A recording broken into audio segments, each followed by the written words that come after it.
Bienvenue au 4e épisode de Élan entrepreneurial, le podcast de Garant au travail en fait. Aujourd'hui, j'ai l'honneur d'avoir la légende, Dave, c'est ça, Salut. fondateur de Défi Évasion. Exact. Donc, je te demanderais de te présenter vite. Je suis super content d'être là. Dave Welsh, Yes. fondateur de Défi Évasion, comme tu l'as dit. Mm-hmm. Je suis bien fier, en fait, d'avoir initié le mouvement d'embarrer des gens dans des pièces. Donc, ça va faire 10 ans bientôt. Donc, qu'on fait ces folies-là à travers la ville, puis au Québec aussi. Mm-hmm. Puis, est-ce que tu peux me parler un peu de ton parcours? Ouais.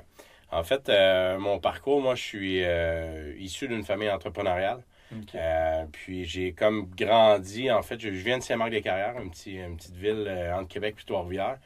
J'ai déménagé à Québec pour les études, cégep puis université. Puis toujours aimé faire les choses un peu à ma manière, si on veut. Fait que c'est pour ça que l'entrepreneuriat me parlait beaucoup. Tu étudies en quoi? J'ai gradué en administration des affaires à Laval.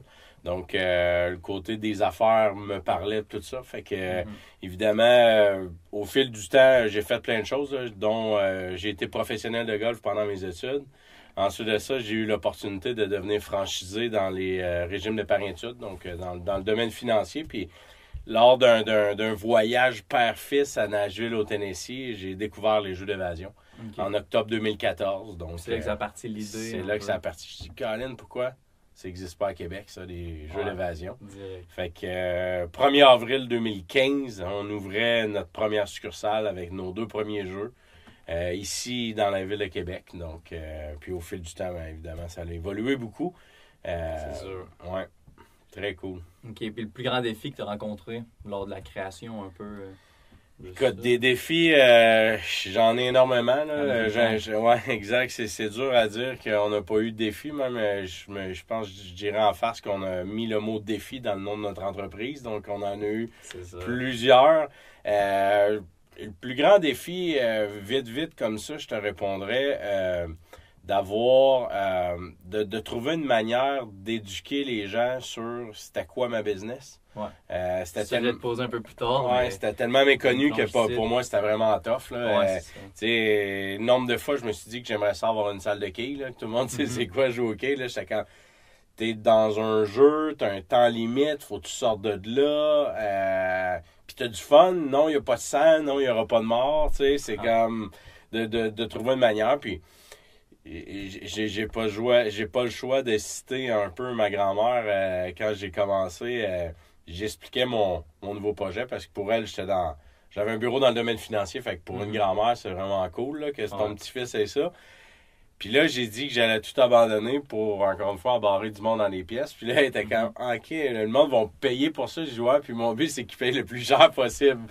Fait que, au fil du temps, les gens ont compris un peu plus c'était quoi. Puis c'était plus facile aussi de conquérir la clientèle. Tu sais des techniques pour ça, expliquer comment tu fais un peu? Évidemment, sous forme de vidéo, nos meilleurs ambassadeurs, c'était ceux qui venaient essayer les jeux. Okay. On changeait nos pièces à chaque 3 mois au début pour pouvoir avoir de la business qui était récurrente. Mais tu sais, c'est à force de taper sur le clou. Même encore, on fait de la publicité puis on éduque encore à notre façon. Ça consiste à quoi, là? Puis les pièces là, que tu changes à chaque 3 mois, c'est quoi le processus derrière le développement de ces pièces-là? Oui. En fait, au début, on changeait aux 3 mois. Maintenant, juste créer une salle, on en a pour 6 mois. Fait que tu comprendras qu'on peut plus changer aux 3 mois. On change aux alentours de 2 ans, 2 ans et demi, nos salles à travers nos succursales. Mais le processus comme tel, au départ, il y a un brainstorm, évidemment, de quelle thématique ça pourra avoir lieu. Ensuite, il faut créer des énigmes, mettre un sens à tout ça, le pourquoi de l'histoire et tout. Ensuite de ça, il y a l'équipe réalisation, les décors qui embarquent, mettre tout ça en place. Autant menuisier que les gens qui sont au décor. Le rodage, ensuite former les nouveaux employés sur cette salle-là, quand même.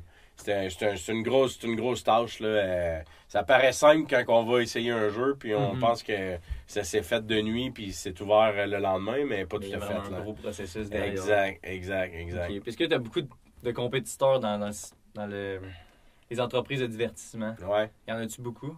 Ben, tu sais, compétiteurs comme tel, on est quelques-unes entreprises à Québec et au Québec, évidemment. Moi, j'aime dire que j'aime pas tant le terme compétiteur parce que pour moi, chacune des entreprises apporte le jeu à sa façon, puis c'est bien correct comme ça.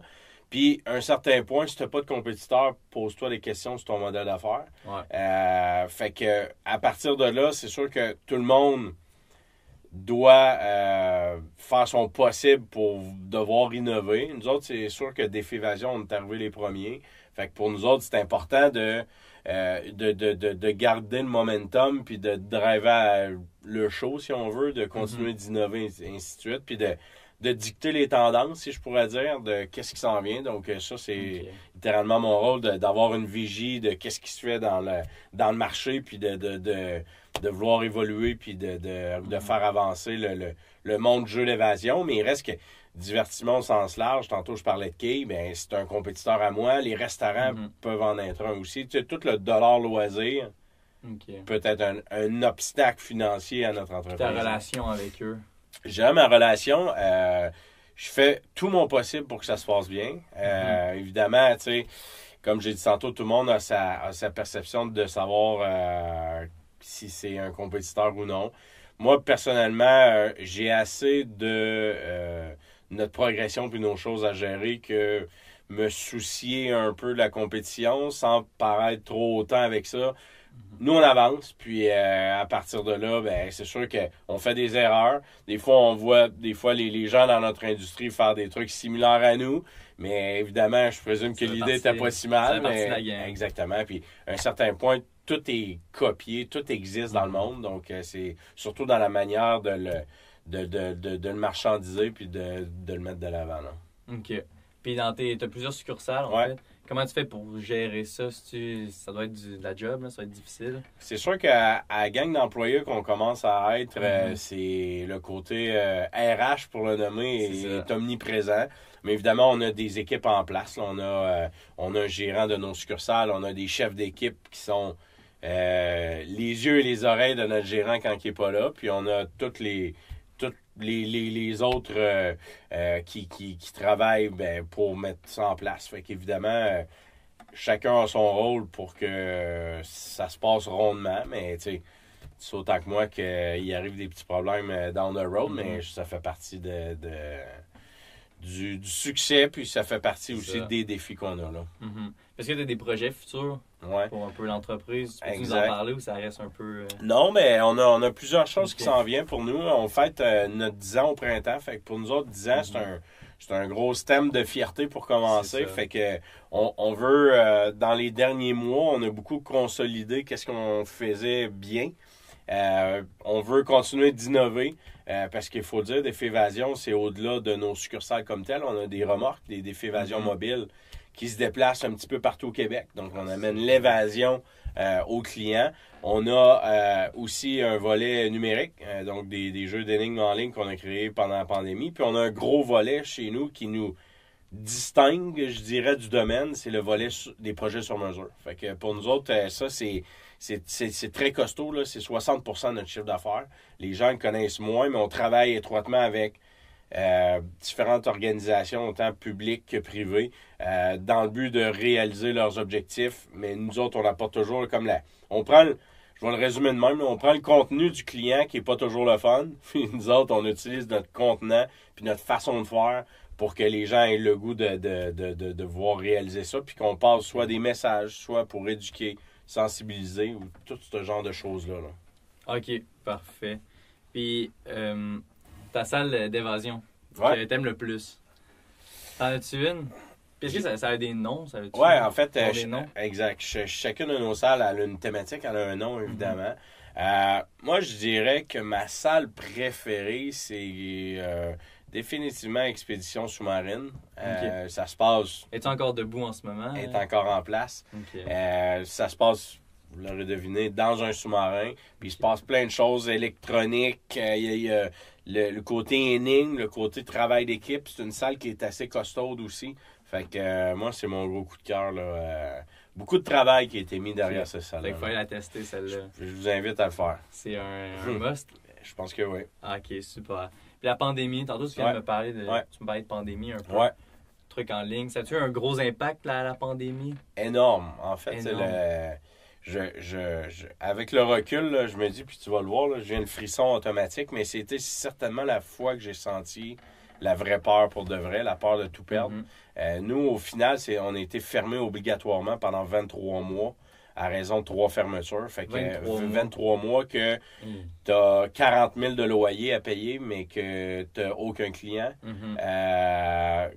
Tes locaux accumulent de la poussière, mais que tu n'as rien dans l'incertitude de qu'est-ce qui va se passer. Pour moi, c'est un moment que je vais me rappeler toute ma vie. Par contre, à tête reposée, je pense que on a su capitaliser puis prendre des décisions qui nous ont donné encore plus un leverage dans le domaine.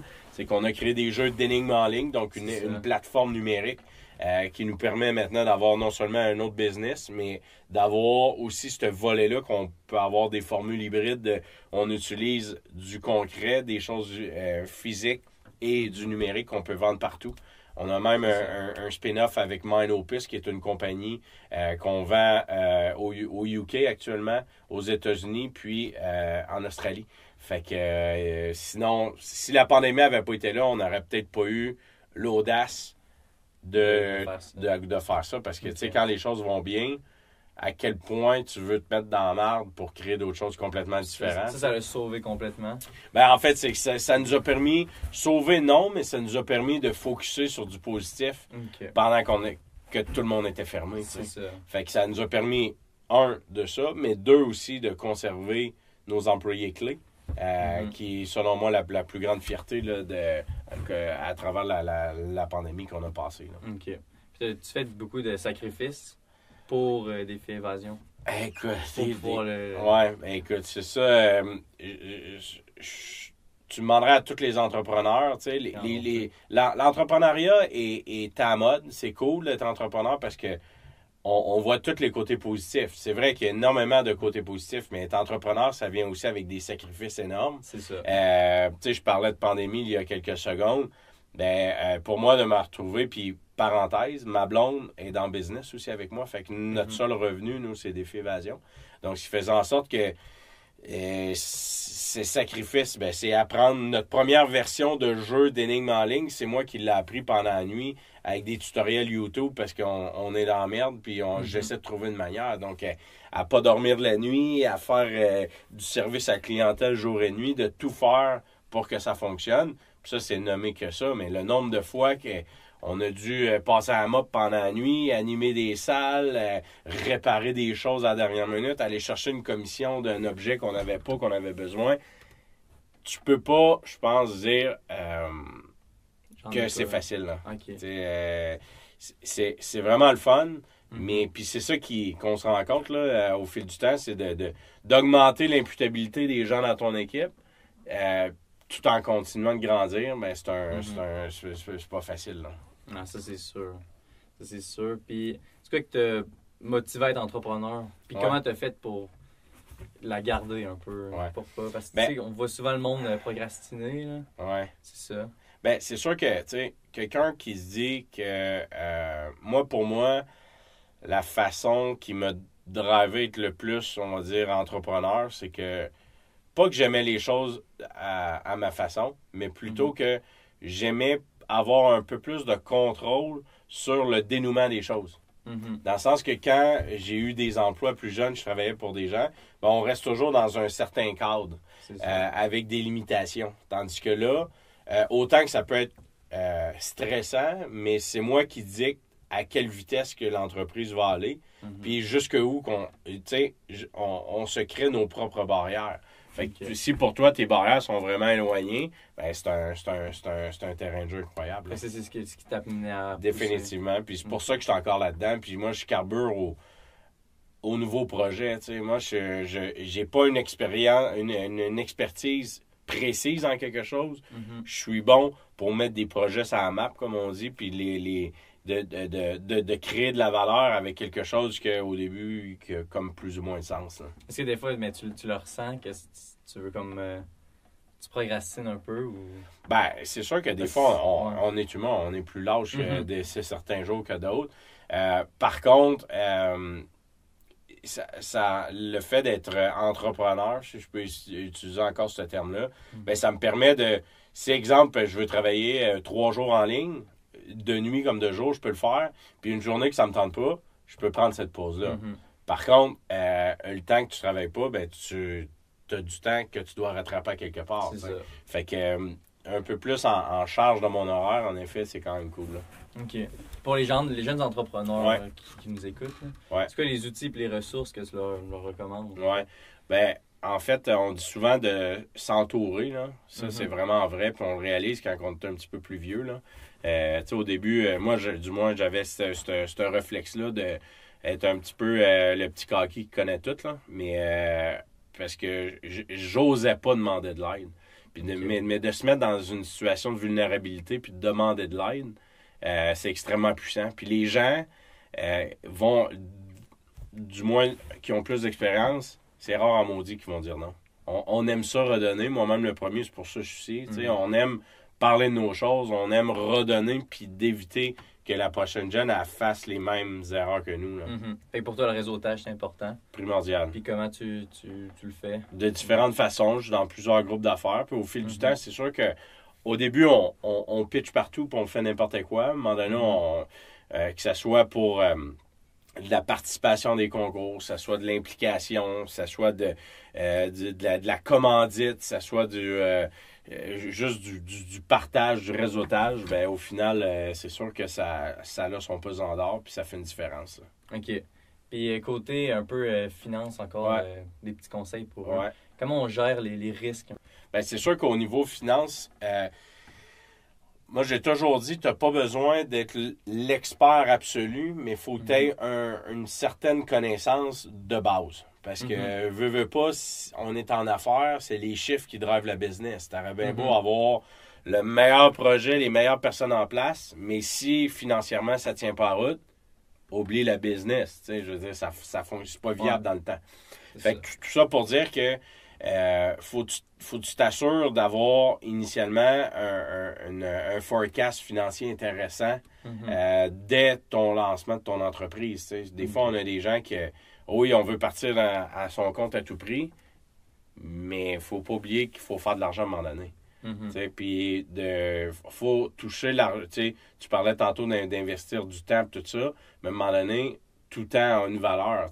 Fait que tu dis, écoute, le temps investi, est-ce que ça fait du sens ou je serais mieux de faire d'autres choses, mettre des personnes en place à ma place qui seraient plus performants dans où je suis, et ainsi de suite. Fait que ça, c'est pas à négliger. Là. Puis évidemment, tu as tout plein d'indicateurs de performance qui peuvent t'aiguiller là-dedans pour savoir où est-ce que tu en es dans ton évolution, et ainsi de suite. Mais côté financier, là, moi, c'est sûr que je suis issu un peu de ce domaine-là. Puis personnellement, je prends ça très au sérieux. Là. Mais c'est important. On n'aurait pas passé non plus à travers la pandémie à 23 mois de fermeture si notre côté financier n'était pas contrôlé. Puis je dis pas qu'il était excellent, parce qu'à ce moment-là, notre entreprise avait 5 ans, on était en pleine effervescence, on était en développement. L'argent qu'on faisait, on était en pleine expansion. Mais on avait un contrôle de nos coûts, puis on était en bonne relation avec nos fournisseurs. Fait que ça nous a sauvés aussi. Là. OK. Puis as-tu des conseils à donner ou sinon aux jeunes? Écoute, ça fait peut-être drôle un peu à dire, mais tout projet d'affaires a sa raison d'être tant que c'est bien compris puis c'est bien mis en place.